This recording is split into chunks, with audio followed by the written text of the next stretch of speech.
The suspect, Michael Brown, apparently fled barefoot, then stole a truck, camping gear, vanished into the woods. Could he be holed up in a cave, a bunker? What about resources? Where do you think they're going to be focused right now? Because it has been an extensive search so far. Yeah, I mean, the advantage is to him since he will know the lay of the land there. Obviously, this is going to be a saturated location too with law enforcement, federal, state, and local.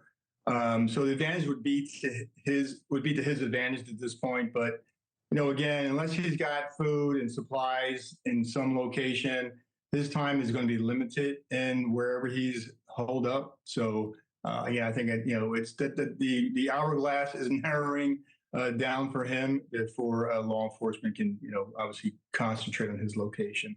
Justin, what do we know about the suspect? A veteran, troubled. I believe there's mental health issues at play. Family, those in the community have been talking about him. What do we know? So pretty much all the above. So he was a U.S. Army. I think he was an armor. I forget exactly what his title was or his rank was, but I think he was a sergeant at one point, right? I think he finished. Yeah, I know he discharged as a sergeant from the National Guard. Yeah. But he was in from 2001 to 2005. He did a deployment to Iraq in early 04 through March of 05. Then joined the Montana National Guard, where he was there until March of 09, and he discharged honorably as a sergeant. Now, the other things that we know is he lived next door to the Al Bar. Apparently, they believe that he knew the patrons or the people that he killed. There was never any issues that anybody knew of. As far as mental illness goes, we know that he was battling PTSD and schizophrenia, which apparently exacerbated after his mom died. And then we learned from his niece, which I found this very interesting, that he did have mental health referrals to both the VA and Montana State Hospital, but they were both declined because he didn't meet the criteria. And they said he wouldn't meet the criteria until he posed a direct danger to himself or others. But to be clear, Justin, the residents of that community, they never saw any signs of him being violent or anything like this, right? No, not that I've seen. He basically, what the bartender said specifically, or the owner of the bar, was that he was a regular patron, never really integrated well with everybody else that was there, but also was never really a problem, just kind of showed up, would have his drinks, and then leave. So there was no issues that I've heard of where he was combative at all. Yeah, John, when I'm thinking about this, and if they're in a position to find him and they have a position to negotiate with him, let's say, you consider these apparent mental health issues, how does that complicate this? How likely is it that officials are maybe trying to look out for him from harming himself out there?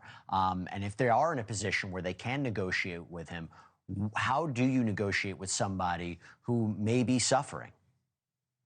Yeah, that's a tough one because from what we're just learning here regarding his mental health issues, obviously there's some serious issues here, and dealing with that person in those conditions under that stress, very difficult. So I hate to link suicidality with mental health issues, obviously, but his mental health conditions are very, very serious, and it's going to exacerbate that time when they confront and get near him. So, hopefully all those precautions are made leading up to that, and they can make him sort of stand down without any, gunfire. Quick follow-up to that, John.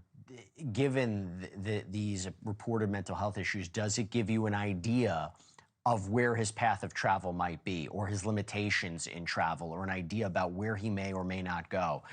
I know it's quite broad to think that way, but he is a very specific kind of suspect. Yeah, I mean, if he has an opportunity to get into a vehicle and get somewhere, he obviously has the capability to do that.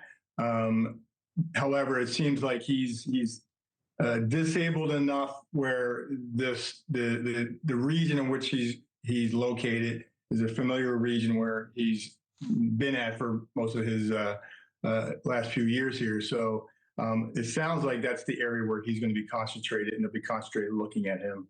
Thank you for watching. Subscribe below and download our NewsNation app right now on your phone, and you will get fact-based, unbiased news for all Americans.